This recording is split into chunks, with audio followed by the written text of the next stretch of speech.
Hello, everybody, and welcome to another episode of Truth Wanted. New season, baby. Coming back 2020. We're here in the studio, not live tonight, in case you are wondering why this isn't going out live right now. We're having some technical difficulties here at the studio space, but we're still going ahead and recording this episode. Anyway, we have some callers on the line here, so sorry those of you who are waiting on the night of Friday, the 24th, who wanting to watch this live, but we're going to go ahead and put this out here anyway. I am joined today by a very special guest, friend of mine and friend of the ACA for sure, Eric Murphy. Hey, man. Hey, how's it going, dude? Going good. If you don't know who Eric is, you're probably familiar with him from another ACA production here, Talk Heathen. Yeah, I'm used to sitting in that chair. Yeah, that's right. It's weird. But you've been working on some other stuff lately, too. I have. Yeah, yes. I have. Tell us about that a little bit.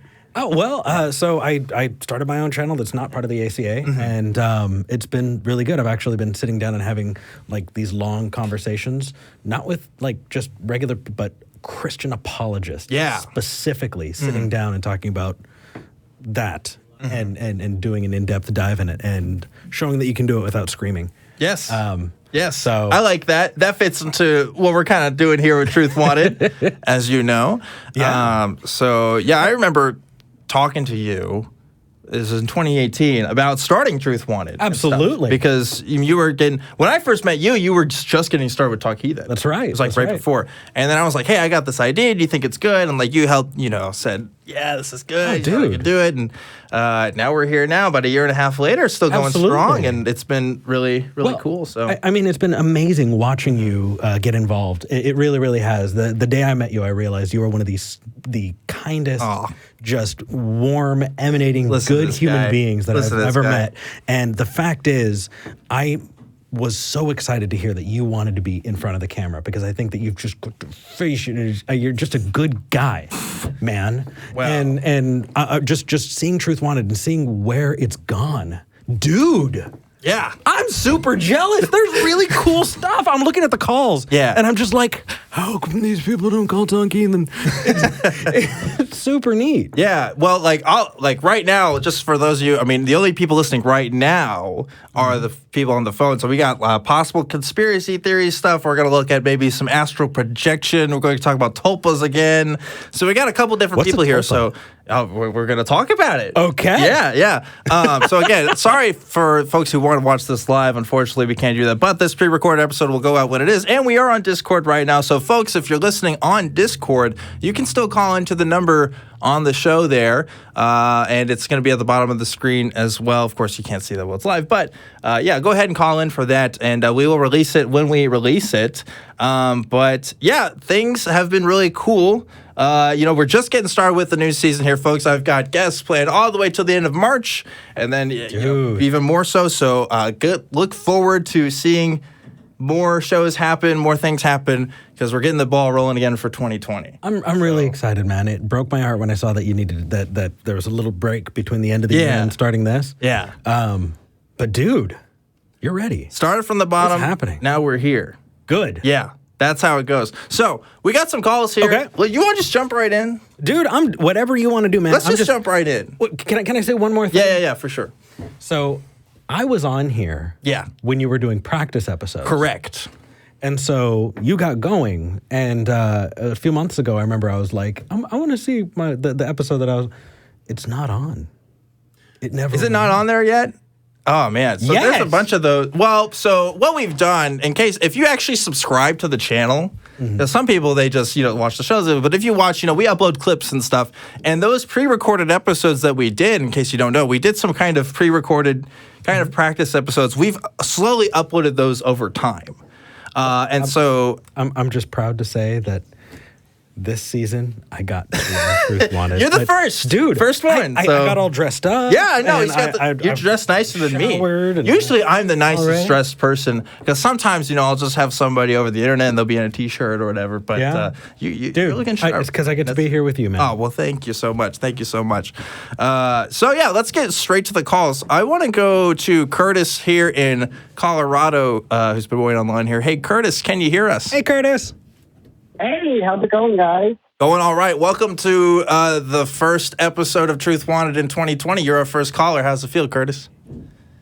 I'm pretty nervous, actually. Don't be nervous. It's different, you guys. Well, we're excited to have you talk to us. What did you want to talk to us about today? So I wanted to talk about my quote-unquote out-of-body experience. Okay. And what some would call astral projection. Yes, astral projection. So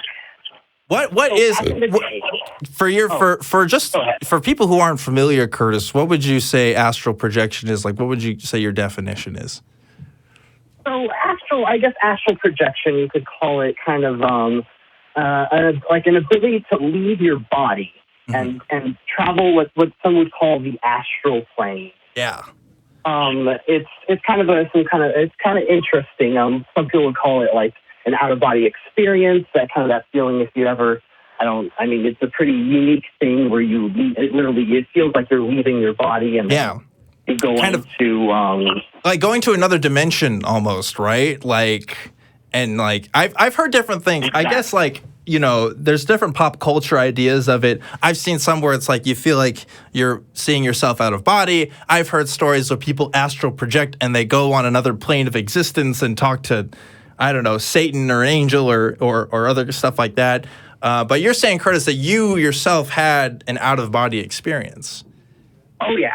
Like I said, back in 2006 when I was just kind of experimenting with self-hypnosis and had a really bad sleep schedule in college, I would fall asleep. I would basically wake up and be unable to my body and see these crazy, crazy things. Like I saw aliens. I saw shadow people. And then later I would leave my body, and then I'd travel.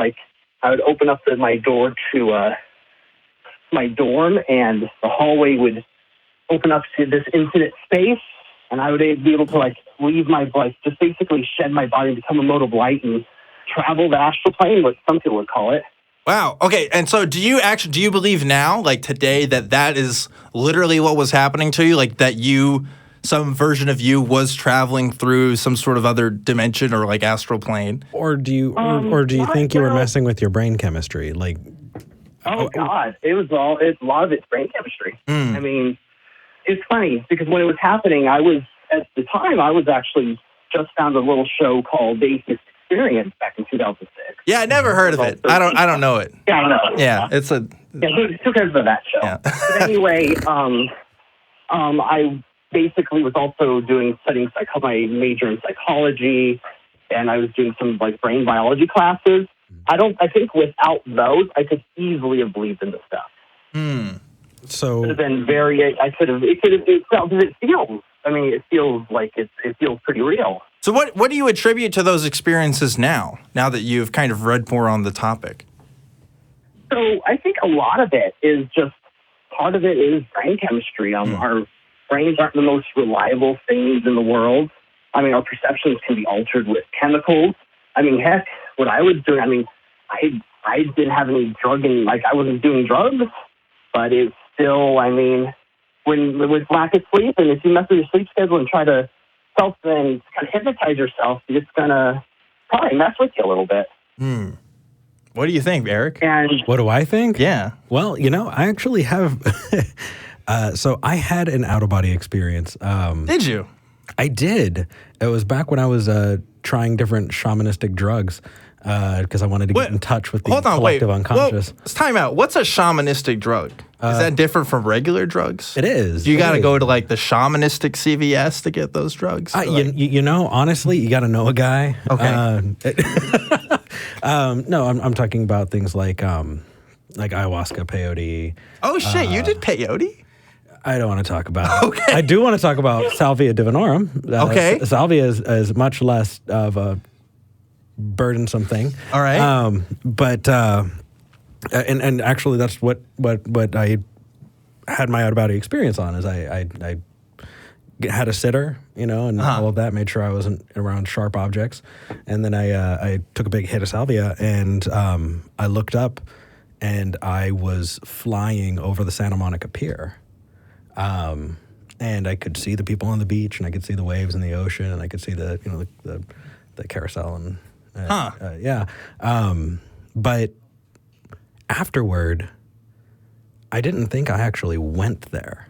Yeah. I knew that this was me messing with my brain chemistry because the experience was entirely limited to the amount of time that I was on the drug that I knew was going to cause something like that. Yeah, and you had other people around you too that could see you, right? Like, absolutely. Yeah. Well, I mean, but the claim of astral projection definitely doesn't necessarily. I guess that's true, right? I guess like the claim for people who really believe in astral projection is like your soul, soul travels, your body still stays, but like there's another part of you that's kind of traveling around like Peter Pan, and and so that's kind of what I was curious about, Curtis. I was really curious when you were talking about it.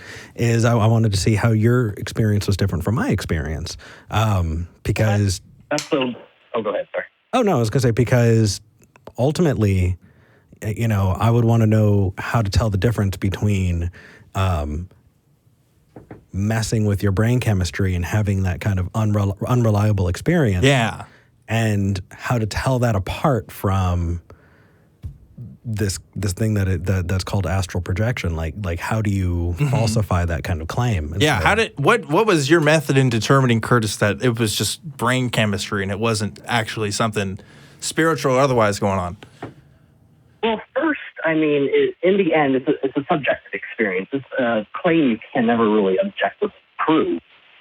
I mean, I was able to duplicate the physical experience like multiple times just through meditation, and I would test it. I would try to change, like when I would leave my body, I would try to move things around the room. I would ask my roommate when I saw him get abducted by aliens, hey, did you get abducted by aliens last night? And he was like, nope. So a lot of that, I mean, was kind of like, well, like, it seems almost like, I don't know if you guys ever heard of lucid dreaming. Yeah. But it's almost like a very intense lucid dream. So but you were awake during all these experiences, right? You weren't asleep? Well, the thing is, yes, but the technique is called a wild or awake-induced lucid dream. Okay. Basically, what you do is meditate. You try to trick your body to fall asleep while your mind's awake. That will hit you with sleep paralysis. Paralysis, I think is what you're looking for. Paralysis, thank you. And then the experience would kind of hit. It's kind of funny because I've also, just recently, I've gotten back into doing a lot of research on this because of my experiences with some substances. But and I've also communed with my ceiling fan during the time. You saw that episode, Curtis. I like you. Yeah, he's referring to. There was a time that I was also doing those drugs, and I communed with my ceiling fan. Wait, really? I must have missed that episode. Yeah, Curtis did not miss that episode. I guess so. Yeah, huh? Communed with your ceiling fan. It was happy to be there. Yeah. Yeah. Yeah. Okay. So I get it. Yeah, I think a lot of it's similar to those kind of like the psychedelic experience. I mean, it just kind of changes your brain chemistry, and you can have your perception just shift to wildly different places. So let me ask you this, Curtis. Oh, sorry. I know you were talking about. I just want to know. So, like, go ahead. There's other people who they call them different things. I guess folks who are in like the drug use community. What do they call them? Something knots. Psychonauts. Thank you. So the psychonaut community, right? There's people who try to look at the stuff rationally, and there's other people who are like, nah, man, I was actually flying. My soul was up in the air, and I was seeing stuff like, if someone comes up to you, Curtis, and it has explains a similar situation to what you were at and said like, oh, I had this experience and stuff, and this was totally real. Like, what would you tell that person to help them kind of distinguish what could be real and what could not be real from these experiences? Because there's people like, I remember, like there's people talking on like the Joe Rogan podcast and stuff who are talking about this stuff and who are saying like, yes, like there's aliens out there, and the only way we can talk to these aliens is if we do these drugs because we can our brains can access like these other 90%. Dimensions. Yeah. So what's your take on this, Curtis? Like how would we have conversations with people? Because I'll be honest, I do not have as much drug experiences as probably the two of you have. I guess I'm more green to it. So it's like I don't have the first person point of reference for a lot of that kinds of stuff. So I don't know. It sounds like Eric should help you find a shaman then if you ever want to. I don't know if I want to go to where Eric's been going to. That shamanistic CVS sounds scary. So you know what? Here's the thing. I have to say, first off, don't do drugs. Specifically, unprescribed. Don't do drugs that you don't understand and aren't and don't know how you're going to react. So if you are planning on trying to do something like that and you think, hey, I'm at a party with 20 other people and I'm half drunk, that's a really fucking bad idea. Don't do that. If anything, if you are going to go down that route, research the shit out of it. Yeah. And then afterward, actually be safe. Find somebody who's willing to sit with your dumbass while you trip out and make sure you don't jump out a window. I actually talked to a girl who was getting really into salvia right around the time that I did. And she had this experience where she said she floated out of her body and flew up into the sky, and the sky unzipped like a zipper. And it's like that episode of SpongeBob. But there were two old men fighting, like arguing with each other, and it was God arguing with itself. And it was this like intense, profound moment. And then they came back to, and everybody's like, "Are you okay?" And she's like, "Why?" And they're like, "You haven't stopped screaming for 5 minutes." Oh my God. That's another question. So I'm sorry, I'm interrupting. No. You just have no fucking idea. So people tell me they get these like profound things from out of it. Like they have these experiences and they feel these things. Like, could anything be profound in it? Like, could you just stare at a block of cheese in a fridge and just get a profound experience if you're on the right drugs? Like, is it just the drugs that kind of? Dude, my ceiling fan was pretty profound. Your what was pretty profound? My ceiling fan was pretty profound. Oh, your ceiling, yeah. Well, so that's was true. Mine, actually. Curtis, I think we would get along. I think so too. We can bond over our mutual appreciation of ceiling fans. Yeah. Have you ever guys seen the episode of the Chili Cook-Off Simpsons episode by chance? No. Where Homer eats some really bad shit. Like, you guys got one. Yes, I did. When he coats his tongue in wax. Yeah. The wax. And he goes off and sees a spirit animal up in the sky. That, I'd hate to say it, but my first ever experience was I did not do it properly, and that very similar thing happened to me. Wow. But instead of a fox, instead of talking fox, I saw talking octopus. But that's fine. Well, that sounds scary. I don't know. No, it's something you don't do for fun. I say that. Yeah. Yeah, it's definitely, I was desperate to try and find God at that point. I was truly desperate because I couldn't conceive of a world where there wasn't one. And so I was going for anything. Huh. And I wonder how much desperation plays into people's experiences too. Like the current emotional turmoil they're finding, and then they get answers through their experience. You know what I'm talking about? Like I do. What's going on? Did I say something? Did I say something weird? Am I just... No. Okay. I will drag you down a rabbit hole that you will not be able to get out of. Okay. Well, no. We'll talk about it over. Okay. Regardless, we're on Discord. Yeah, that's true. So I don't know. Drugs can do crazy things to you.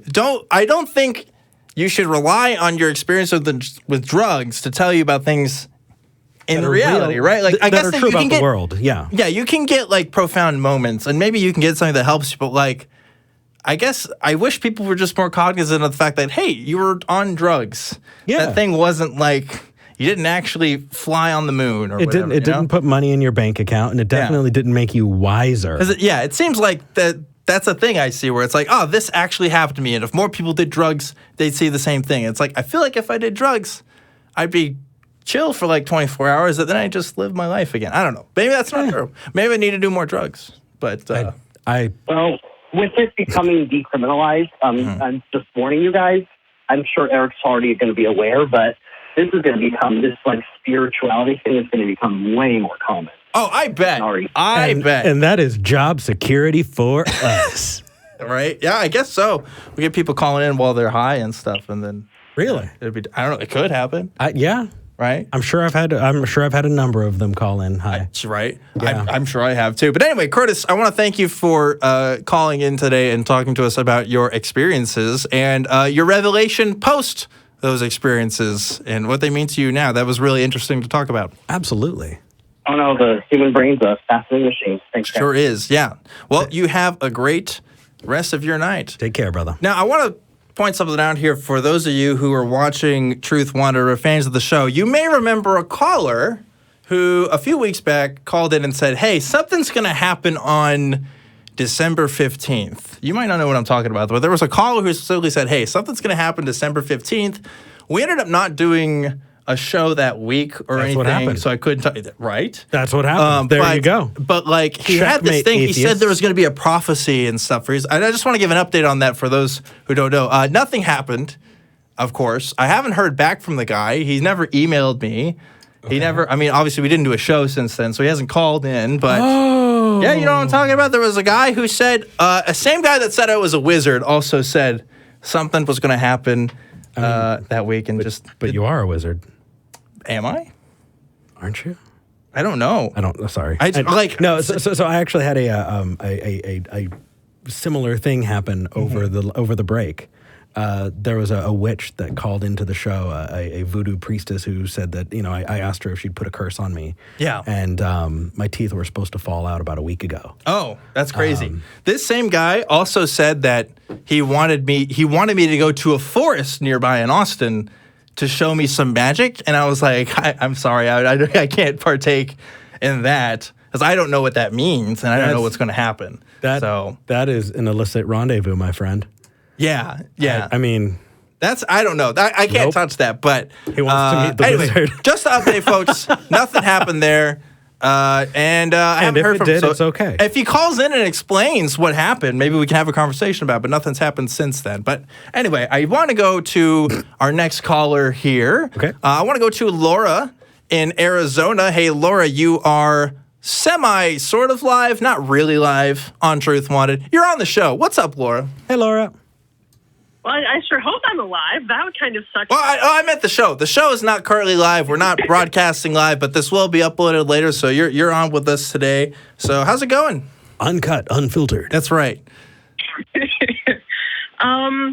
My life has been kind of crazy ever since our last call. I almost didn't call in, but I was talking to the people on the chat, and they convinced me that I should call in as well. And I have been feverishly writing notes so that I can actually, brain today. Here's the thing, Laura. I didn't brain very well last time. I got more comments and more people talking to me about our call than I have in a long time. About a lot of our stuff. There's one word, and I have no idea what it is. Our notes here, we have notes for our calls here, and it just says tulpas. And Eric's like, "What's a tulpa?" Like he was talking to me right before the show. I was like, "Oh, we're gonna talk about it. We're gonna talk about it a bit." So for context, we'll get into it. So last time we were talking, this was the last episode before we went on hiatus. Laura had called in, and we were talking about tulpas. Now, tulpas, for those of you who aren't aware, is this. Well, it's a lot of things for different cultures, but in a modern context, it's this idea of, to put it, in words most people understand, it's an imaginary friend. It's someone who... I call it an advanced imaginary friend. An advanced imaginary friend. It is a personality or some kind of thing. It doesn't have to be a human thing, necessarily, that kind of lives inside your head that you can have conversations with. And may or may not influence your actions, and may do those actions on your behalf. Can I ask probing questions? Yes, ask a probing question. Okay, Laura. Yes. These tulpas. Do you think that they are distinct minds of their own, or do you think that they are manifestations of your own mind? This was a whole thing we got into, but I want Laura to go ahead and kind of answer that right off the bat for sure. I may have a slightly different view of tulpas in general than some people do. I am super into psychology. Psychology is friggin' fascinating. Mm-hmm. So that is how I view it, through a lens of pure psychology. So the brain has obviously been shown that it can house more than one personality. Dissociative identity disorder is a very obvious and commonly known way that people usually interact with multiple personalities. Sure. So basically, this is just creating it under controlled circumstances and without having the distress generally associated with dissociative identity disorder. What do you think, Eric? So in a way, yes, it is very similar to multiple personality disorder, but it's not a disorder, so to speak. So I'm still a little confused. No, it's okay. So my immediate thought process is, Jiminy Cricket, right, from Pinocchio. Okay. That when I was something like that, I can see that. Yeah, when I was starting to understand maybe in a different way the way I looked at prayer. I thought about, what is my moral compass, because I thought that it came from outside. Mm-hmm. And so I would have these, in prayer, I thought I was talking to my own inner Jiminy Cricket. And I would kind of compare. On that as well. Yeah, and I would kind of compare, well, what would better Eric do? What is the right thing to do? And ultimately, I was the one who answered it, but it created a device that I used to help, process things. But nowhere in there did I think that that Jiminy Cricket was a mind distinct from my own. Mm-hmm. And that's important because if I thought it was another person, I would want to know, well, what does it think of when I'm not talking to it? What does it think of me? Mm-hmm. What are its motivations and this and that? But in the context of that just kind of manifestation of my own mind, I don't have those worries. Mm-hmm. And so I'm still trying to parse out what you mean, because in talking about it, is this a manifestation of your mind, or is this a separate entity unto itself that has its own identity and personality? Without rehashing exactly everything that we talked about before, I'll just give you a brief rundown of our previous conversation, because Laura's called in again. I want to know what she's got to update. But I'm sorry, I don't know. No, it's all good. So last time Laura called in, she had told us her story. And interrupt me if I'm wrong here, Laura, but she had told us a story about how she herself had cultivated a tulpa in her head, consciously did this through a process of self-hypnosis, and this tulpa is in her head has spoken to her, I think, and also has given her thoughts that she claims would not have had on her own. And this is due to tulpa, yes. But Laura does not believe that this is a spiritual entity or a separate thing, anything like that. That is purely a trick of psychology. And that's kind of how we kind of ended that conversation. Is that accurate to your liking, Laura? Pretty close. Okay. That's badass. I mean, we can go into more details, obviously, but yeah, for a general overview, that works. Yeah. Okay, so now that, hopefully that answers your question. Absolutely. Now that we've got the ground floor here, Laura, you've called in again. You want to talk to us more about this idea of tulpas. What's up? What's on your mind?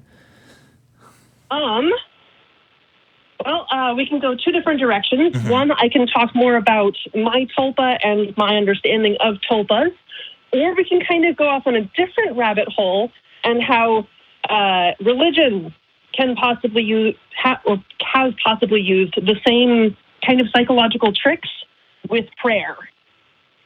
Well, we can't do both, can we? So whichever one you want to do first. I want to hear more about your tulpa first. Like, I can't remember its name, but, it was like Henry. It has a name. Laura's named this tulpa. His name is Russell. Russell. I thought it was Henry for some reason, but yes, it is Russell. Okay. Yeah. So, like, what has Russell been up to lately? Wasn't Henry the name of, like, there was a really old movie about, like, this gigantic rabbit that was invisible or something like that. I have no idea. Manipulate the world, and I swear his name was Harvey. His name was Harvey. That's what it was. It's similar, and it reminded me of it. Sorry. No. Tangent, going off on another. That's a literal rabbit hole that you're taking us down. But let's not go there. Let's go down. What's up with Russell? How's he been treating you? Right. Well, unfortunately, my life has kind of been turned upside down a little bit. Things have been happening with my work, so my work is changing. I'm moving apartments. My mom's moving away in a couple of months, and I've just been in survival mode for a while now. And like I mentioned, I wasn't even going to call until some of the people in chat were like, "No, do it. It'll be great. We loved your talk last time." It's like, oh, wow, people like me. Yeah. Well, it's not every day we get to talk about tulpas. Tulpas aren't, I guess, not everybody lives. Yeah, Laura, you have failed to describe it physically, so now my mind has this semi-transparent Russell Glasser just Russell Glasser following you around, and it's adorable. Not quite. Russell, his name is actually spelled like rustling leaves, not Russell, the actual human name Russell, if that helps. Okay. The Pokemon Mew? Of course. He kind of looks like that, except a dark red and not quite so chibi looking. Well, okay, so wait, that's... You did not tell me that before. You have a physical... Yes, I did. Oh, yeah, you did. Yeah, you did. You did tell me about that. I forgot about that. Because is that common with people with tulpas, that they actually have a physical image of what that tulpa looks like? Or is More often than not, yeah. Okay. I'm sorry. I'm just imagining Russell Glasser as Mew, and you just see this Mew Glasser, and it's like working on programming. And I'm sorry. Go ahead. So, I honestly, All right, I mean, now that we're done with that. yeah. Yes. Please. Let's see. I feel like I didn't really get my points across very well last time either, because we were off on so many rabbit trails and just jerk, get off the phone. Sorry, my cat decided he wanted to make a nuisance of himself. Let's see what my notes are here. So you did say you wanted to talk about the intersection of tulpas and religion, right? Before we get to that, I just remembered one thing that I definitely wanted to make sure that I put a pin on, because I didn't mention it last time and I was kicking myself the whole time, is that I mentioned that I could see him and I could hear him and I could talk to him. I can't see, hear, talk, whatever physically. I don't see him with my physical eyes. I don't hear him with my physical ears. It's all just a mental projection onto reality. Almost like how they did the what's it called? Who Framed Roger Rabbit? How they have the real life stuff and then they drew over top of it the cartoons. Okay. And what they were doing. It's kind of like that. Yeah, or Space Jam. Off of my notes. Yeah. Yeah. I like Space Space Jam was another one that they did that with. Let's go with Space Jam. Okay. Except I want it to be the opposite. I want my tulpa to be Michael Jordan, so I could talk to him and play basketball. I'm really trying to keep this Russell Glasser thing. You need to put it away, man. You got No, it's too good. I can't let it go. Don't worry about me. Let it go. But yeah, so Laura, like I said, I had a lot of people talk to me about this because this was I guess I'm just weird and I just know about this stuff. But I had so many people be like, I had never heard of this thing. This is totally new, and it's not only is it a thing, it's been a thing for a long time. You can look back to ancient Eastern religions that have these kinds of ideas of creating a tulpa, what we would now call a tulpa, and there's different communities of it now online as well. That kind of there are that talk about as well as the larger concept of thought form, but we can that's a topic for another day. Yeah. So what I'm going to throw that word out there for people to research for later on their own time. Yeah. So just I do want to get to the next caller here and stuff. So in the next couple minutes, how do you want to kind of wrap up this conversation on tulpas? Right. So I have a thing written here. Let's see, where was it? Okay, so how I grew up Mormon or Christian in general. So I do want to get back to that, how it relates to Christian religions and how they could use the same kind of mental tricks when praying. Okay. So I just wrote this down real quick. You are speaking to a being in your head that you believe is completely separate from yourself.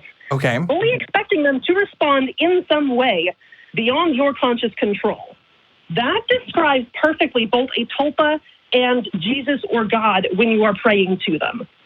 And I just thought that was absolutely hilarious and could really explain how people who like literally say, I hear God, this is what their brain is doing to them. It is literally this. Yeah, I mean, I think it's definitely a plausible explanation for some people's experiences with religion. Certainly not everybody's experience with prayer.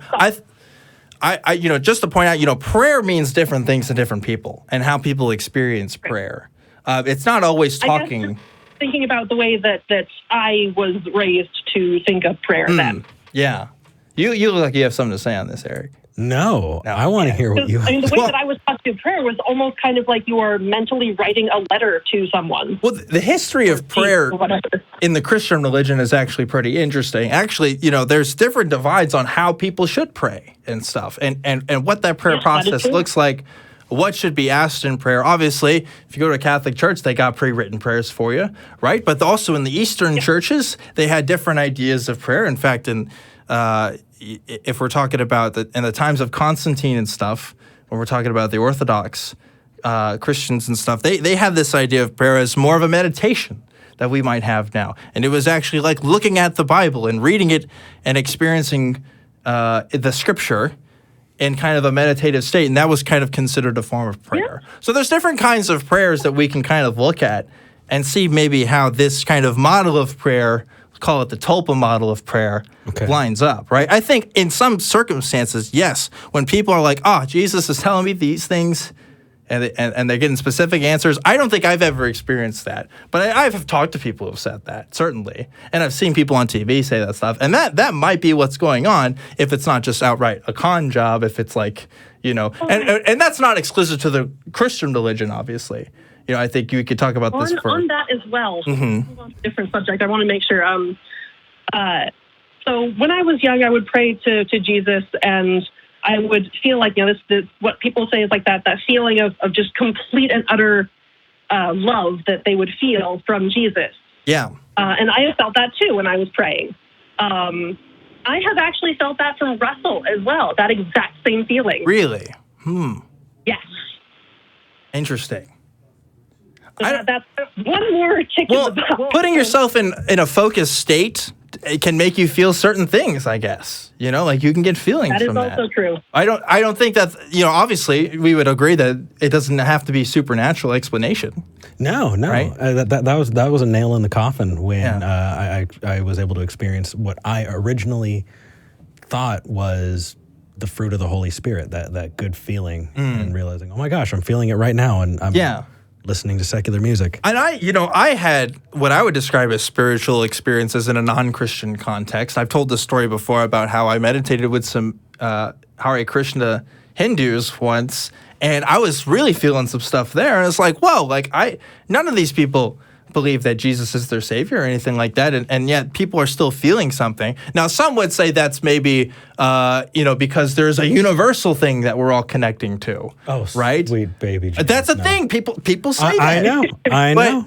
But going back to the drugs. It is fascinating how, human psychology can in times of need, or not even in times of need, just in times of boredom, we can kind of create these sort of illusions for ourselves. Because like you told me, Laura, that you openly admit that Russell is not like a real in the sense of have a real mind of its own, that it's a part of you, that this thing that you're interacting with is a part of you. It's not separate from you. It's part of your body and how your chemistry is working.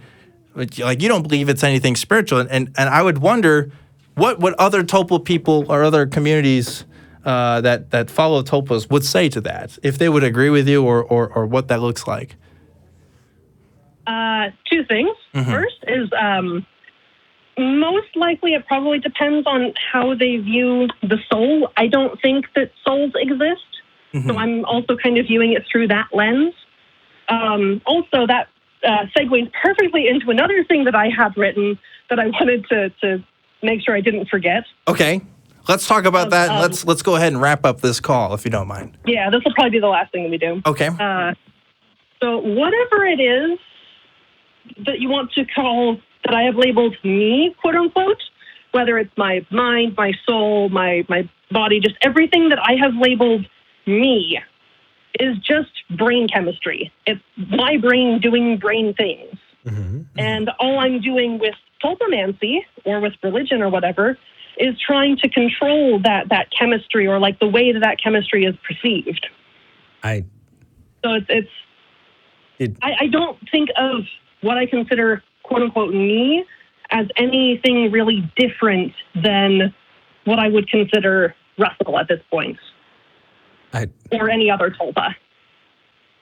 You have some thoughts, Eric? Laura, did you just say tulpamancy? Yes. Yes, tulpamancy and tulpamancers. That's the art of, creating the tulpa. I'm following. You got it, yeah. Like, you've played D&D. It's like necromancy, except with tulpas. You can't hear this, but he's putting his head to the mic right now. Those of you who are listening to this on... I'm sorry, I didn't mean to break. He can't. He doesn't get calls like this on Talk Heathen. He's just not built for this. This isn't his.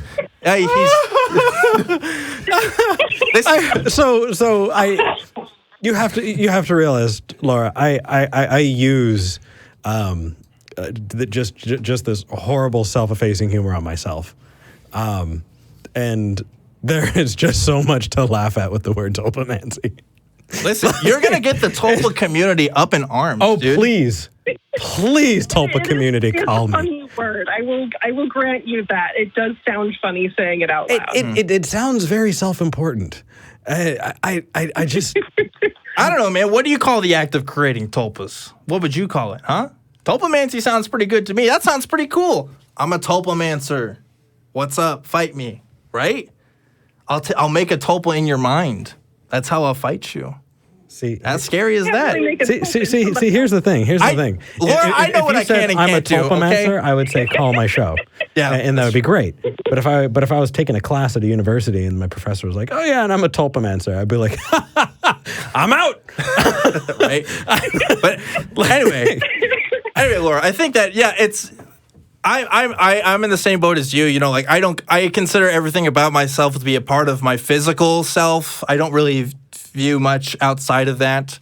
And if I create a tulpa, I'd probably feel the same way about that tulpa. It's just a part of me. It's not something extra outside the body. Right? I'm sorry. I'm not trying to be mean or anything like that. I hope you don't take that as me being, crass or cruel. It's just fun. Of course not. It's just really fun. I know you're just making fun. Yeah, absolutely. And I would do the same. I will absolutely admit it is funny if you look at it from the outside. Yeah, yeah, for sure. Well, Laura, we gotta go. We gotta get to some other callers here, but I want to thank you again for calling in and talking to us about the phenomenon of tulpas.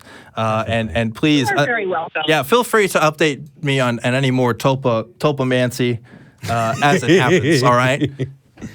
Oh, yeah, as well as just reminding anyone who didn't watch the last time I was calling in, I got most of my information from either tulpa.info and the tulpa subreddit. There's two of them. One is just tulpa that ends with an A. The other is tulpas that ends with an S. The one that ends with an S is far more active. Bookmark that shit, Eric. Learn you a thing or two. So I'm actually reading in the live chat. For anyone who happens to listen who's like, what is going on? Yeah. There's so much information available about it. It's a different world for sure. But anyway, Laura, I'm going to go ahead and let you go. Thanks again for calling in, and I hope to talk to you again soon. Do you have something else you want to say? I was just going to say, in the live chat, somebody actually summed it up really well. And there's mancer, M-A-N-C-E-R, is a phenomenal suffix. It is. We should use it more. We should. Could we please have people come up with different ways we can end a word in mancer or mancy? I don't drive cars. I'm a car mancer. You know what I mean? Does that not work? No, okay. No. Well, I'll think of something. We'll get there. We'll get there. No, if anything, you'd be an automancer. And automancer sounds way better. Right? I like that. Yeah. That's a good one. All right. The world is a strange and wonderful place, folks. There's lots of stuff to figure out there. So. That's why shows like Truth Wanted exist. Yeah, just so far, everybody's been calling in saying, hey, here's a really cool thing. That's right. And so far, nobody has said, but I actually don't think that it's... So far today. But our next caller, I think... we might have a bit of more discussion on. I want to go ahead and get to our next caller here. Yes. I want to get to Dylan in New Mexico. Hey, Dylan, you are live on Truth Wanted. What's up? Hey, Dan, nice to talk to you again. Hello. Yes. So, Dylan, Hey, Eric. I have notes here that you want to talk about provable conspiracy theories. And there was a special note here saying that you don't even want to refer to them as theories. Yeah, I use that term conspiracy theory the way that it's used colloquially, but it's not the real application of theory doesn't really apply to conspiracies. They either are or are not. No, I would disagree with you, Dylan. That's awesome. A theory is a description of how a thing works, right? And it's the best description that we have available for whatever that thing is. Before it's tested, it would be a hypothesis. And my question, Right. but my first thought is this a conspiracy hypothesis or is it a theory? No. Have you tested These it? Are we? There's Where are we on the no process? test to be done, but there is evidence. I think the easier one actually to handle would be 9/11. Oh, well, I'm glad we're starting easy. That's the easy one. All handle, right. huh? All right. Yeah, that's the easy one.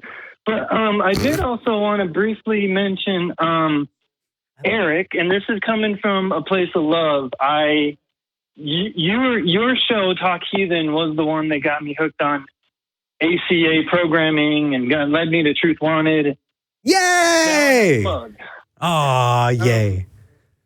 Thank you. I'm super glad. Last week, I do think you were fairly, you were too dismissive too quickly about Discordianism.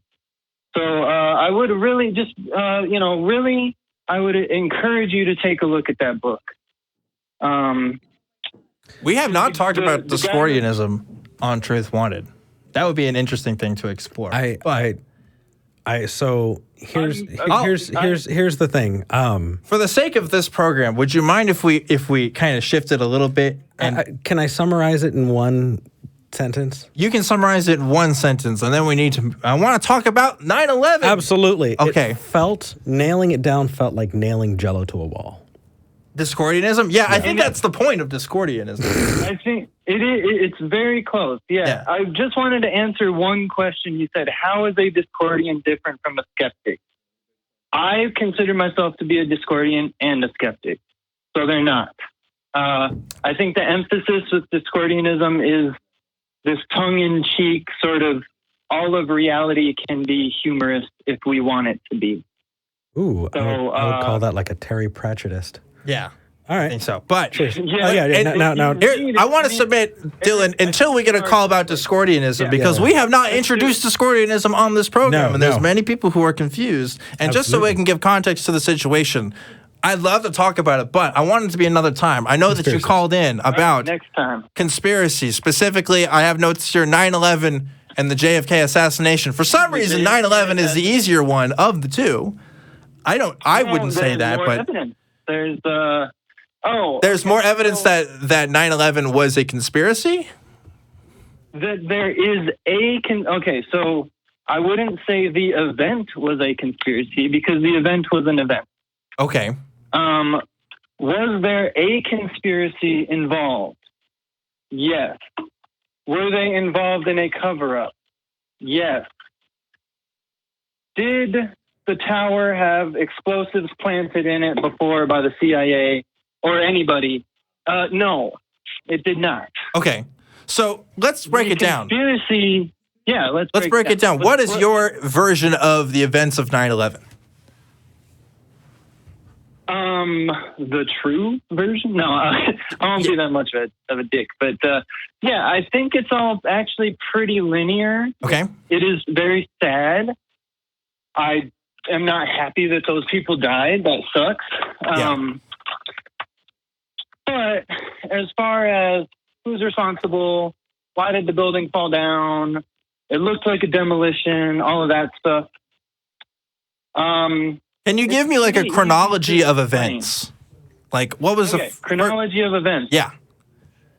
The building was built in the 60s and 70s. Okay. It was built by a not great contractor. Okay.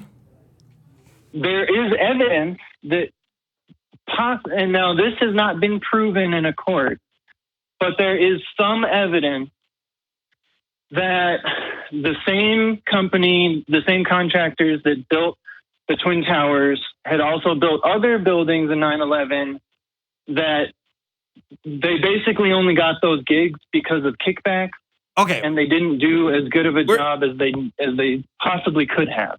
Okay. Are we getting too broad here? Can we narrow the scope of this to just the events of the actual day? That's kind of what I meant by the chronology. Yeah, okay. Let's go from there. Events of the day, some dudes hijack some planes. Okay. Drive the planes into a building. Okay. The jet fuel combusts and heats up. But did it very, melt very the steel? hot. Sorry. Shh. Quiet you. Anyway. No. And if you study materials engineering or just basic material science, I'm so sorry. you'll see you don't need you don't have to melt a piece of steel to make it flexible. And I'm Eric, so sorry. I think I remember you. No, I led this call way off topic. I'm so sorry. Please, Dylan, continue with the chronology because I just need to shut up. No, that's basically my point. A lot of people, a lot of the conspiracy theorists will say steel won't melt at whatever the temperature was. I think it was. I don't have my notes on me actually. I just moved as well. That was really funny. That the last caller had said that. Anyway, steel does not need to melt to bend. And anyone who's ever worked with a forge or around, metal masters, if you see somebody pull out metal from a furnace, it's not melting. It's still a solid shape, but you can form it. Okay. So. Right. So. Steel beams, they can bend. So here, maybe outside of jet fuel, we've established this. I don't reject that outright. I don't know enough about it to be honest with you, but so they can bend. So what, right? Like I just want to try to cut to the chase here just a little bit, right? Yeah. I'm sorry. Yeah. Okay, so cut to the chase. Basically, the conspiracy was a cover-up of corrupt building practices and so that's insufficient standards of safety. So that's okay. That's an explanation for why it happened, right? I want to know what happened. What in your mind was the events that occurred? Was it a bomb that was placed in the building? Was it no bomb? No bomb. Planes were enough. So and this seems unremarkable. So it is completely unremarkable, but there is still a conspiracy involved. Okay. By the New York Building Association, and Are you saying the pillar of virtue that is the New York Building Association, the above reproach? Sorry, go on. Yes, no, that is what I'm saying. It's really not. It's nothing special. It's nothing amazing. It was just greedy people being terrible. And the building itself had failed fire inspections for like a decade beforehand. Starting in 1994, you can actually see the pictures of the fireproofing material that's falling off of all of the structural beams. Okay. So what you're saying is the reason why the tower fell down was because the structural integrity of the building was not good. Like it did not pass certain inspections, and therefore when the planes hit, the building crashed and fell. Okay. Is that what you're getting at? Basically. Okay. It's like building a building out of cardboard and being surprised it falls down when it rains. Why didn't the building just fall because a plane hit it? Well, that's what he's right. But just hypothetically, right?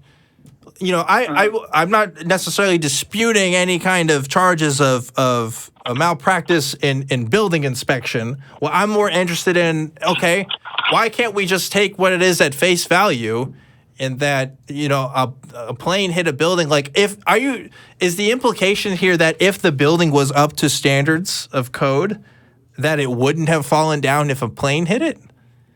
Yeah, exactly. Yeah, that's what I'm saying. Okay, so that's a bit different from when we talk about 9/11 conspiracy theories, because even on this show we've talked about before. Well, so here's the thing, man. Yes. It's unremarkable to the point of, like, when you were saying they, I was like, oh, who's they?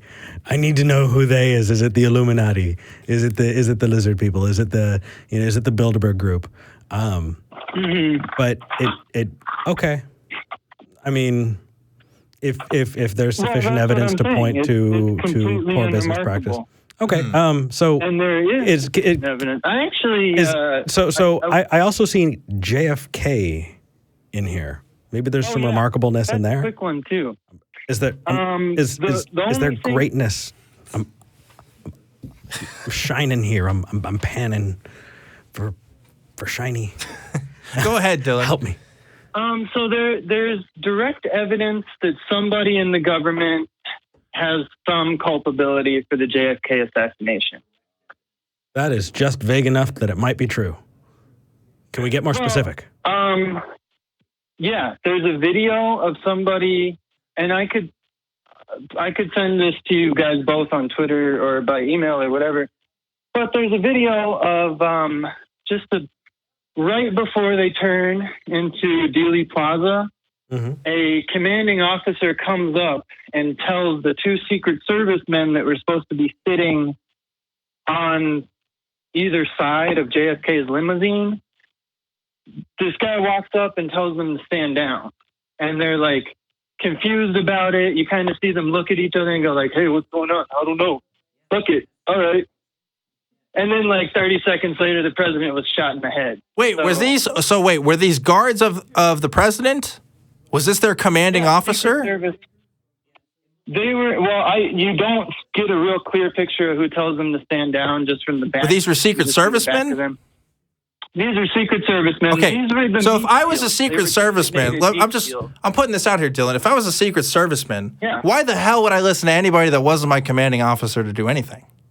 Right? If my job is to protect the president, why would that matter if somebody was trying to distract me? I don't know that it was their commanding officer, but I also don't know that it wasn't. Okay. That's all I'm saying. I don't know who that was, but they're definitely Secret Servicemen. They were definitely sitting on his limousine, and they were definitely told to step away from the limousine because minute or 30 seconds. They might get shot in the process. Does the conspiracy involve the gunman? All I'm saying is there is evidence that the guards that were set up to protect the president from being shot in the head were called away. Well, first, I don't know. Okay, so remember, the official story is, right, they were shot from the building, right, from the textbook depository. I don't know how they would get in the way of that anyway if they're shooting up. But besides that, right, like, what if they were involved? If there was some sort of commanding, and if you don't know if they're their commanding officer, right? But if they're their commanding officer and he's telling them to get out of the way at a public event, basically you're saying they're getting a last minute to move out of the way. Like, there's a lot of things. It just doesn't make quite sense. Like a public execution in front of tons and tons of people, right? Like that seems like the worst possible way to do a conspiracy, right? Honestly, it just doesn't feel like it adds up enough. So if we were to grant you that entire thing, that those people were pulled away, that it was a commanding officer, that they were absolutely justified in being pulled away from their posts at that moment, would it be more likely, what's the explanation? Were they just really, really fucking unlucky? How do we get there? Because that's not evidence of collusion with the gunman. That's not evidence of anything other than possibly some small amount of incompetence. It's circumstantial on its own. And so what I'm wondering is this kind of wink, wink, nudge, nudge, the government killed the president? Or is this, I found some incompetence and that might be congruous with existing conspiracy theories, but you're not going to jump behind one of them. You're just going to say that there might be a little bit more evidence towards one of them than you think we're giving credit. Because if it's the former, I want to talk about it. But if it's the latter, it's utterly unremarkable to me. Yeah. So, I mean, I would be hard-pressed to make a real definitive statement, but that's just not the world I live in, definitive statement. If I have conversations about this, I usually defend the side of the conversation that would be making the argument that says, the government was responsible for JFK's death.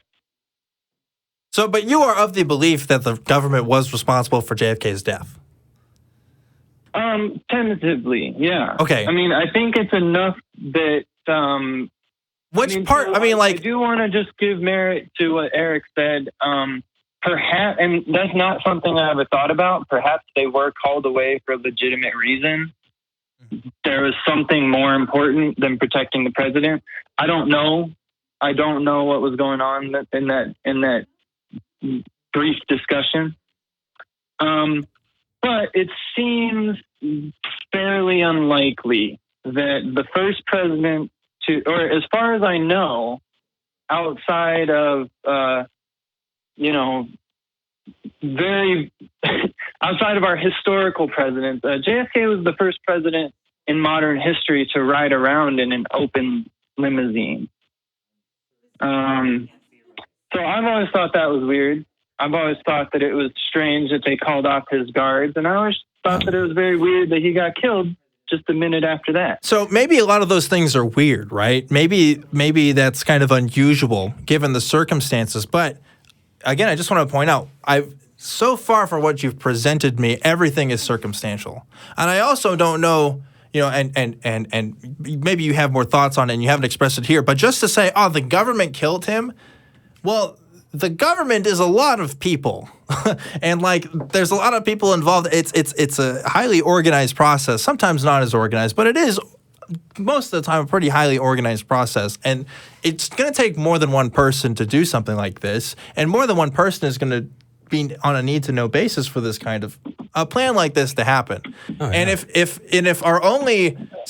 we only have suspicions that this was a government operation, where would we want to look first? Who would we want to investigate? Obviously, there's ideas that the vice president wanted to get involved, and and we can explore those avenues. But just to say, it's kind of weird that, he was the only one with an open it's not just one person operating these kinds of things. It's not one person pulling the strings here. It's going to be a group of people, and it's going to be people that we can look at, different kinds of departments. Yeah, and and that's why to say that it's it was the first time, as if that was something that put a president more at risk. Prior presidents in our history would go on train tours and would just go from town to town, down the track, which is incredibly predictable. Was it Teddy Roosevelt who got shot and said, "Fuck it, I'm going to keep doing this speech"? Right? I don't know. It was definitely amazing. He got shot during a speech, and he kept doing the speech. Was it Jackson who nearly beat somebody to death with a cane because they tried to assassinate him? I think so. That's amazing. Yeah. U.S. presidential history is pretty weird. I just don't see that. Again, it just feels unremarkable. Yeah. Well, I'm sorry. I mean, that's kind of what I was getting at, is that the provable conspiracies are mostly unremarkable. And maybe, so I am going to... if JFK was assassinated by somebody else, that's remarkable, right? That I disagree with you there. But, I still don't know the ins and outs. All I've seen so far is just a video that you've seen that may or may not even be real. I don't know. I've never even seen this thing. But if you want to email it to me, the email, I always put it out there. It's truth@atheist-community.org. Maybe we can play some videos sometime on here and kind of look at some footage together. But until then, Dylan, I'm sorry, we do have to get to some other callers. Did you have any last words you want to say about kind of conspiracies in general, or what you wanted to talk about before we kind of move on here? No, just thanks for talking. I mean, I guess, my last words would just be, I do think that if you are proving something, it is unremarkable. That's what happens when you prove it. It becomes accepted and unremarkable. That is actually profound. I like that a lot. I can see how you could say that, right? It's like, like evolution was a really big deal at the time, and now a lot of people grow up with that, and it's we have a lay understanding. Now, I mean, that's true. You can always kind of sit back and marvel at it, but I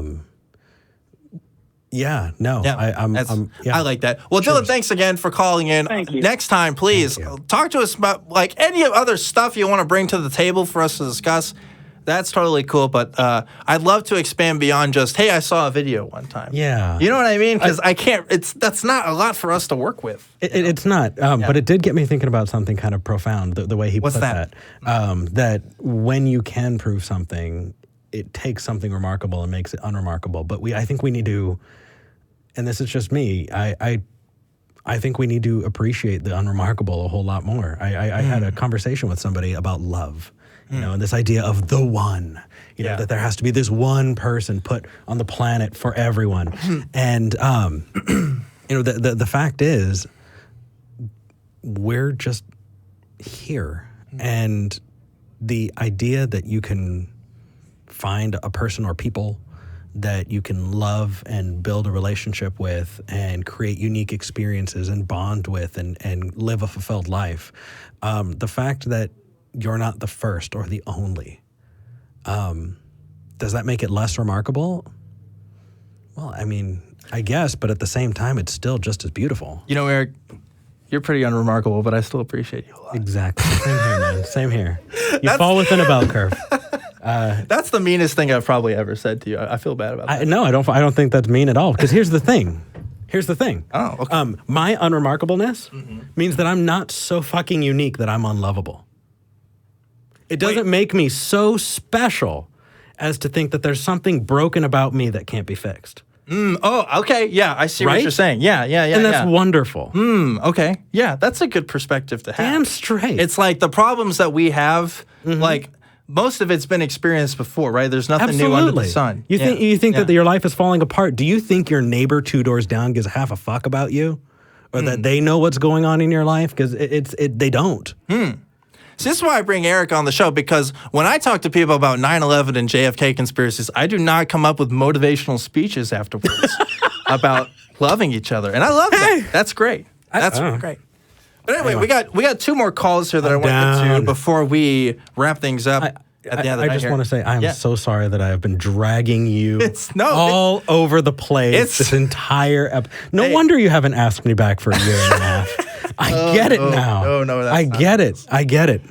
This will be Eric's last time. That's not true. We'll see. Mark your calendars. Watch.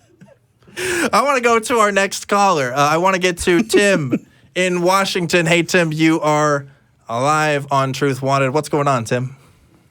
Hey, guys. How you doing? Doing good. Doing good. I think we're doing good. Are we good, Eric? I don't know, brother? Dan. Are we good? Eric just went on a whole thing. Yeah, I'm waxing poetic. Help me. Get me out of this. I heard that. It was really cool. Eric, before I get started, I wanted to say awesome on the D&D. I didn't know you played D&D. First of all, wait, hold on. Time out. I do not play D&D. I've never played D&D in my life.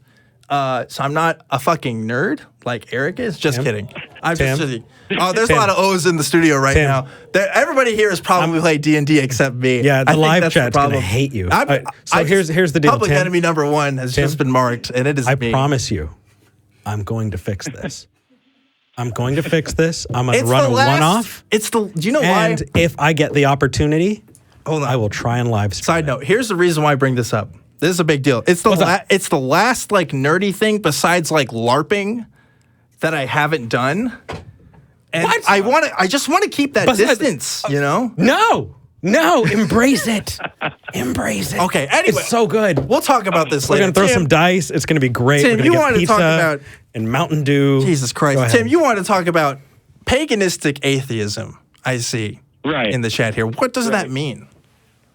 Well, I've called before and let you know that I grew up in the Mormon church. Yes. I was saved and was a fundamentalist Pentecostal ex-gay minister, and walked away from all of that and came out and then found paganism and atheism both at the same time. And that you realized you were gay too, right? I do remember that. Like you thought you were an ex-gay and then realized that's kind of not a thing, right?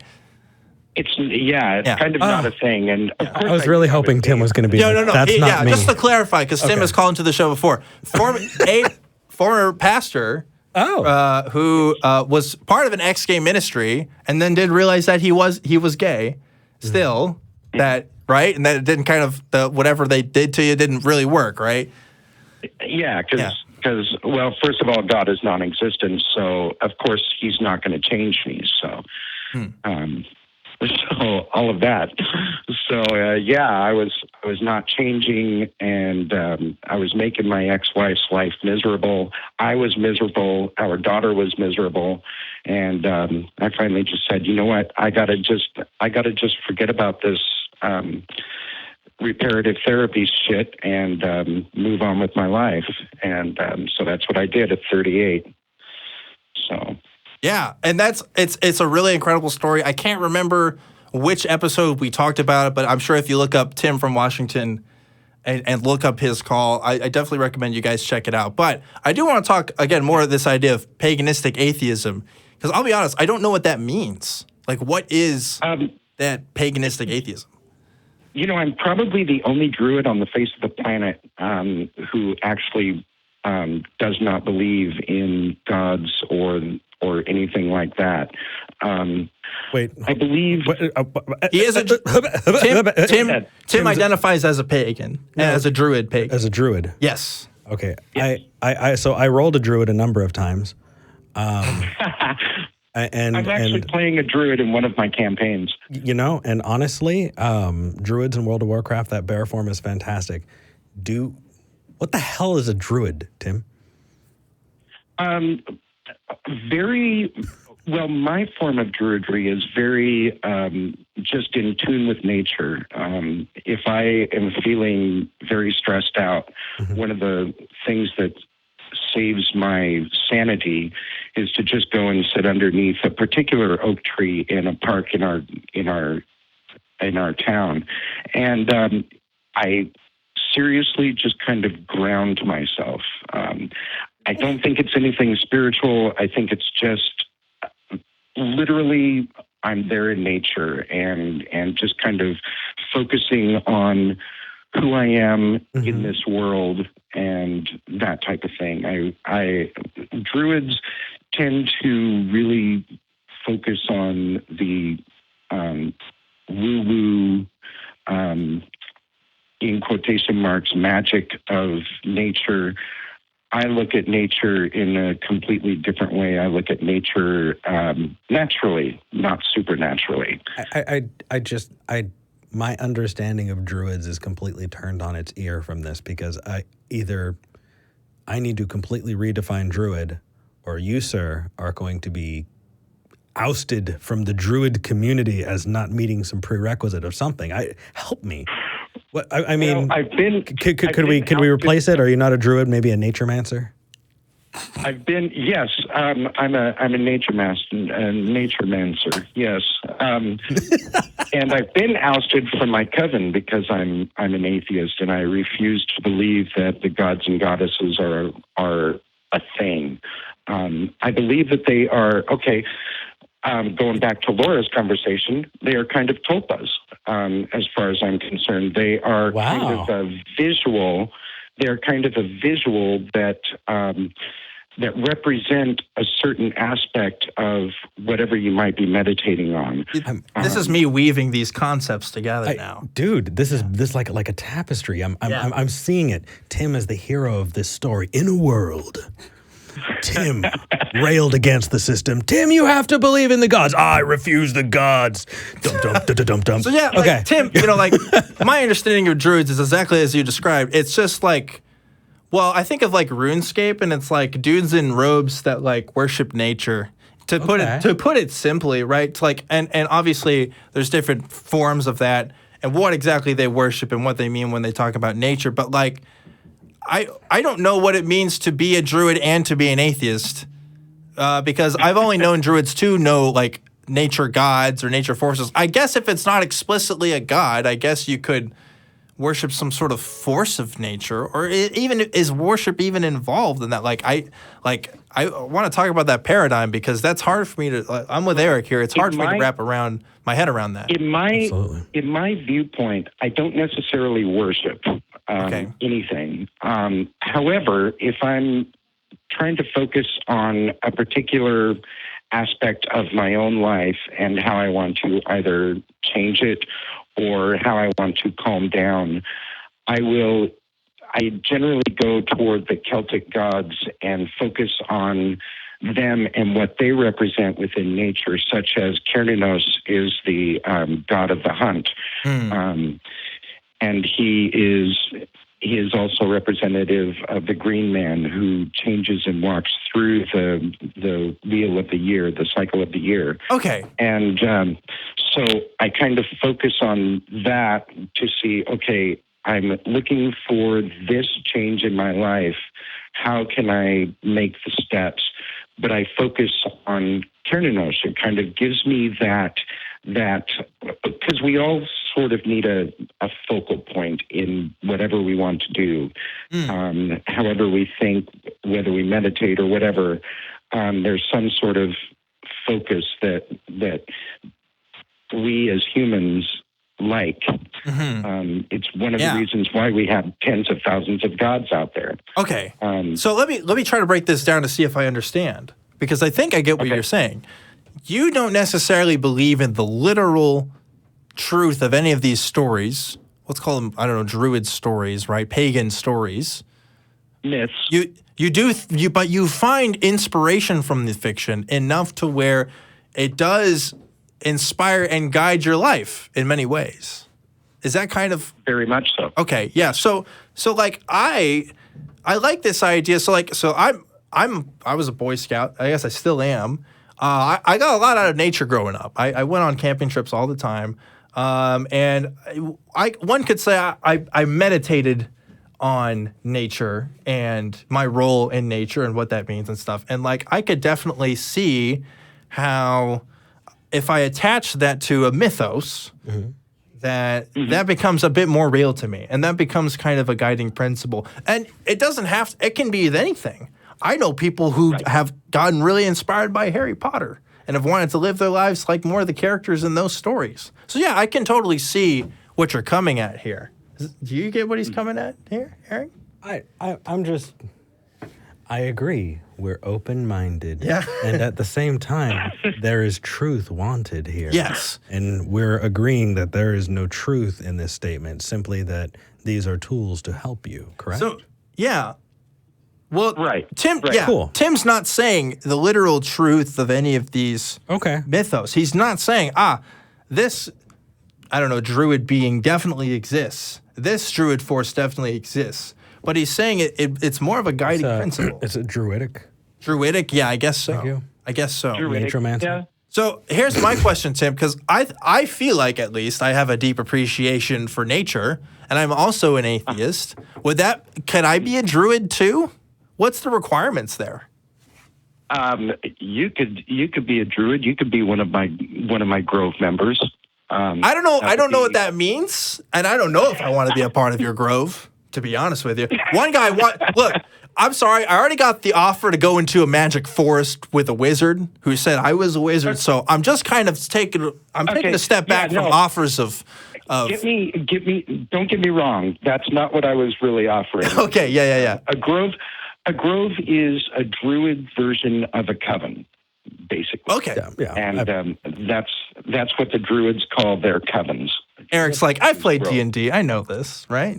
Dude, You do not want to fall down that rabbit hole. No, that's exactly right. I will throw a one off tonight. Someone on Discord is going to message me and like get me started in a D&D session now. Like that's what's going to happen. I'm going to be, against my consent, thrown into a D&D game. No, we are going to roll you up a character. Oh, shit. And you know what? Can I be a giant? Yeah. Tim? There we go. No, he's going to be a paladin. Anyway, right? I see him as a paladin. Right? So, hold on. Somebody said I was a wizard. I'm sticking to that. Yeah, the whole studio audience is like, yeah, paladin. Paladin? Okay. Yeah. Well, because we got one more call here. I don't want to let the show go too long, but I do want to kind of finish on answering this kind of question, Tim. Like, what makes the requirements of me being a druid or anyone to be a druid? What does that look like? God, it's really kind of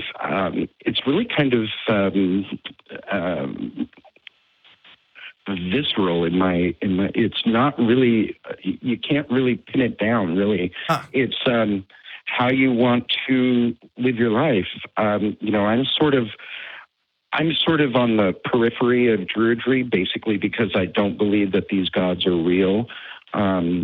It's really just a respect and a desire to protect nature and to sort of really get in tune with nature. With like my being able to ground at the roots of the old man. That's what I call my favorite oak tree. When I sit at the base of the old man, I'm able to be grounded. I'm able to connect with the earth and to actually sort of get life from just being in nature. So, it's really that basic. It's not even really a thing that, and there are books out there about druidry that are, they tend to be woo-woo. You can cut out the woo-woo and go with a more nature-based, more natural, less supernatural. You have something to say, Eric. What do you have to say? I'm appreciating this. We're starting to draw slow here. So my inner pacing is like, come on, Tim. Well, Tim, I do want to say thanks. Sorry about that. No, it's all good, Tim. It is all good. I appreciate you calling in. It's Dan's show. I got to show. Listen, if you want to appreciate nature, Eric. Tim, he's going to hit me. No, that's not true. It's going to happen. That's not true. We got a video here. It's not going to happen. If you want to appreciate nature, Eric, you got to take things a little slow.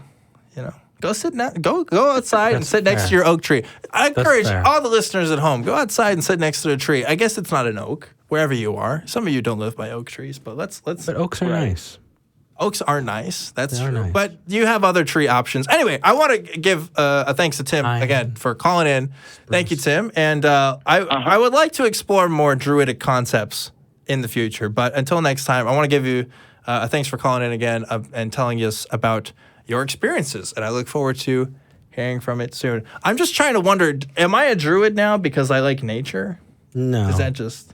Because that's kind of what it sounded like. No.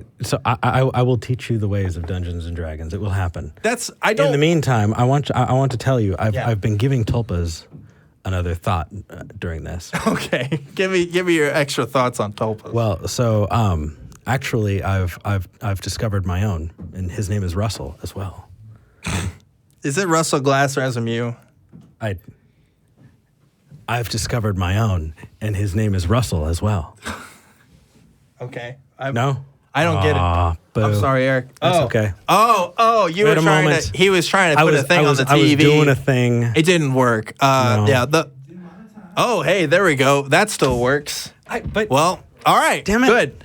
Okay, fine. Well, listeners at home are probably really confused right now, but that's okay. We're going to go ahead and go to our last call of the night here and try to wrap things up so we don't run too long. I want to go to Brock, who's been patiently waiting in Mississippi. Hey, Brock, how's it going?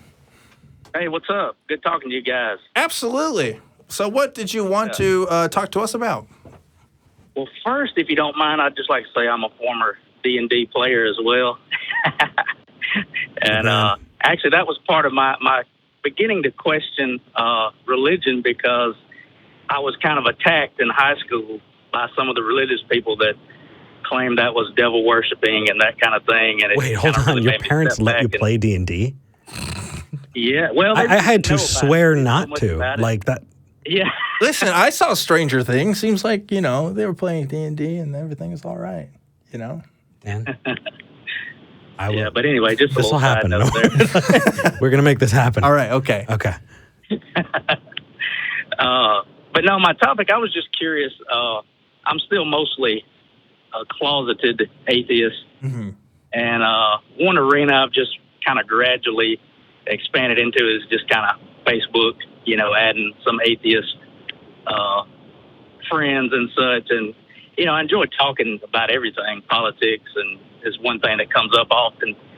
And it surprises me on both sides and both political parties. I know you're not supposed to talk a lot about politics or particular candidates or whatever, but yes. It seems like it's awful similar to religion, how when somebody's talking about their preferred party, logic and reason and just it all goes out the window. Mm-hmm. And it seems like, and I'm just curious what your thoughts are on that phenomenon, like people that, it's not just religion that I see this, but, yes. You try to have a nuanced conversation, and you could call me an extreme independent. Mm-hmm. So I like to look at every topic, from a totally, neutral stance until I, see the info that puts me on either side of the argument. But it seems like so many people on each side are just so against that. Yes. And otherwise are very intelligent, articulate people, Well, I think you've pointed at an observation that a lot of people have had in recent years about politics in America. There are specific studies that you can look at with the polarization between the Democrat and Republican parties and how members of each of those parties are either leaning more right or more left than really almost ever before. You can see the trends happen over the years. And you're right in the sense also, and just to clarify, if people were confused, as part of a nonprofit organization, we don't talk about specific political candidates, but we're all right talking about specific policies. That's okay. But I think the important thing to look at, when we're having conversations about, why are politics so polarized? Why do people have these things? Like, why can't people see? Well, groupthink is a powerful thing. And obviously, this as being ex-religious, probably. You've witnessed it yourself. When we look at studies when people are talking about the religious parties and people are talking about their religions, they'll defend it with the same vigor in a lot of cases. Yeah. And they will also, in the same way, defend it even when they don't have the best reasons to. And I think that's part of human nature, right? Like, if Eric was talking shit about my family, hey, I'm not gonna look, hey, maybe my mom is fat, but you can't say that your mom is so fat. She's not fat. She's a wonderful lady. But that's the point, right? Like, wait, hold on. Do you think those are mutually exclusive? I'm not going there. But the point is, right? If you insult my family, I'm going to react the same way. Even if you said something that might be true under an objective lens, it's still my family, and you still get hurt. And people feel the same way about the political parties that they're affiliated with, whether they're conscious or subconsciously realizing this. And most people, by the way, I think, would probably, I've seen studies that say that there's a lot of people who identify as one party, and there's a significant portion of those who actually, when you actually ask about their individual policy beliefs, that they actually identify with the other party.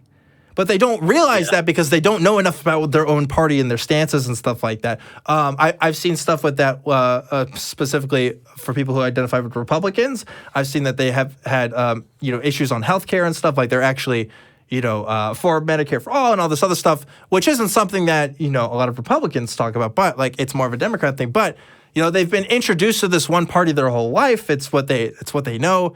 And, when you talk to people on the other side, they seem like the enemy. You can't really trust them. It's hard to have a genuine conversation with people who are, don't have your best interests in heart. So it's hard. When people do talk, they clash and they don't, always get to where they need to go. Our amygdala fires up first when we have these conversations. And that's the part of the brain that fights. That's not the part of the brain that's there for critical analysis.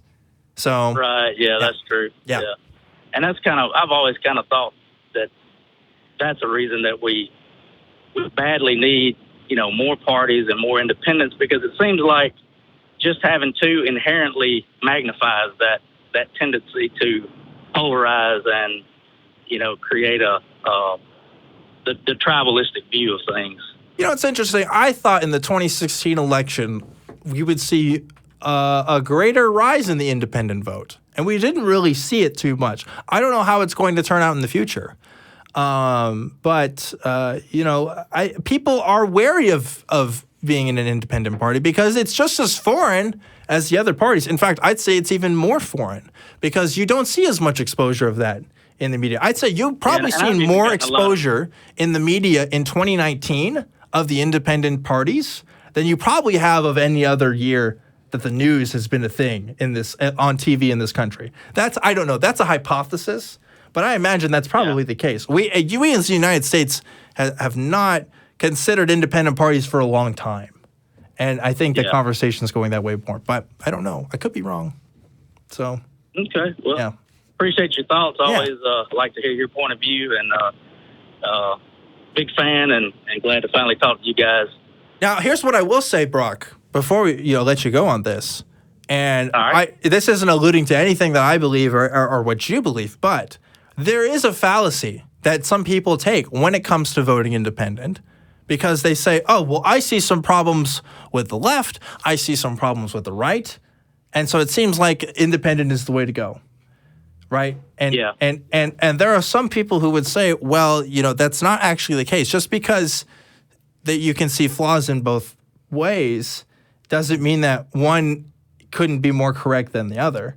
For example, there's a lot of atheists that aren't people that you necessarily want to be friends with. Maybe there's definitely people I've talked to where it's like, oh, like I disagree with your views on what you do things, but I'm still an atheist at the end of the day, right? And I think we could probably say the same thing about people in political parties and stuff. But anyway, that's my thoughts on the subject.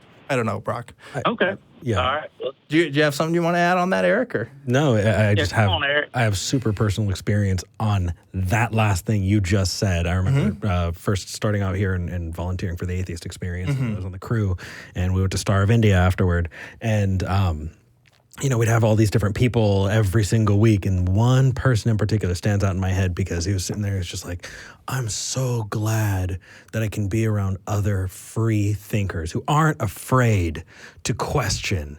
And we were just like, yeah, man, dude, absolutely. And he goes, have you read The Bell Curve? Oh, and yeah. Like, yep. Yeah, I've heard some. Yeah, it was not. Interesting conversations on that one. But just because one atheist had a view that you disagree with doesn't mean that the whole thing is debunked, right? And that's the premises upon which he was building his case on that specific were repugnant. Well, that's not, and that's also not an atheist issue. No, right? Like that kind of falls outside the purview of. Agreed. Yeah. And it just kind of falls into that example of yours that there are people who can have views that just because they're part of your tribe doesn't mean that you're going to be their friend. And it doesn't mean that you're going to agree with everything that they have to say. But it also doesn't invalidate them from taking the same position on one thing. Absolutely. So I was trying to bolster and that's a great point to make. I'm glad you brought up that example. So anyway, Brock, that's kind of our thoughts on it. Thanks for keeping things short and sweet tonight as we kind of wrap things up. And look forward to work. Enjoy all the shows. Oh, thank you so much, Brock. I look forward to hearing from you again.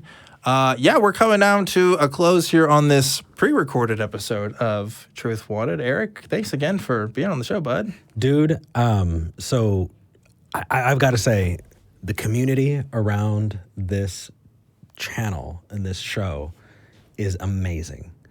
You've fostered something wonderful here.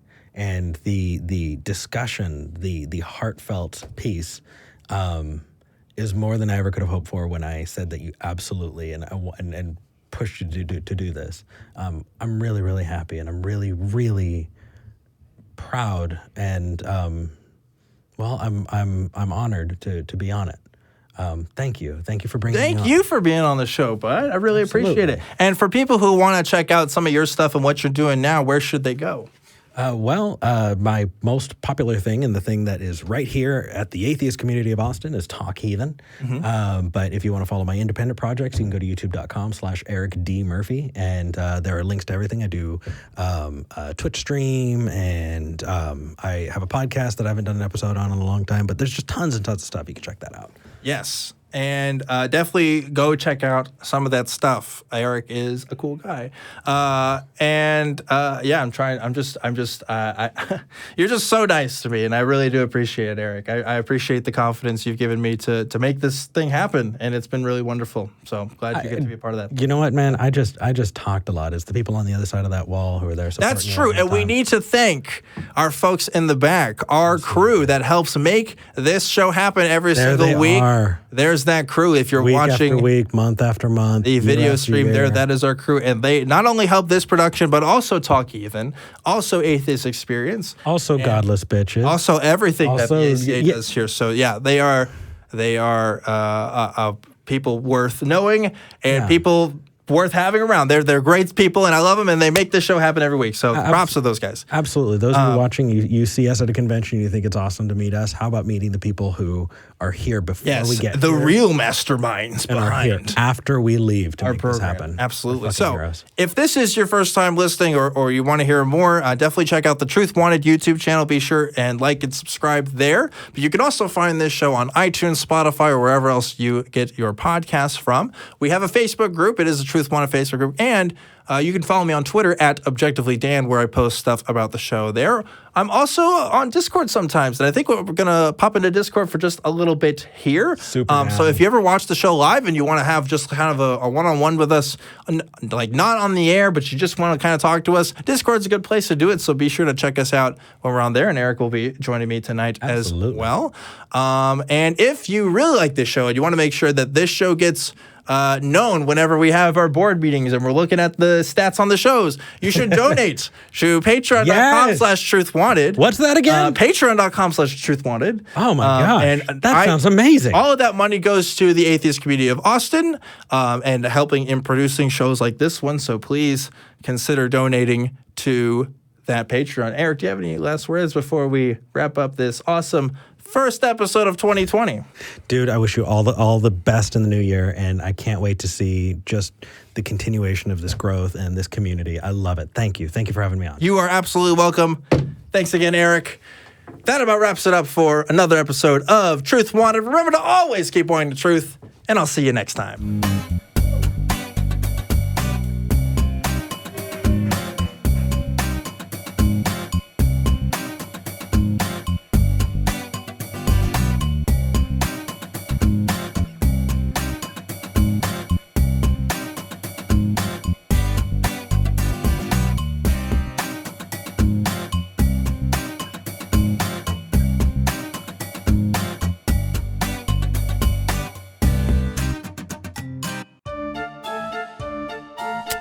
What are we doing, man? What are we doing? No, you're done.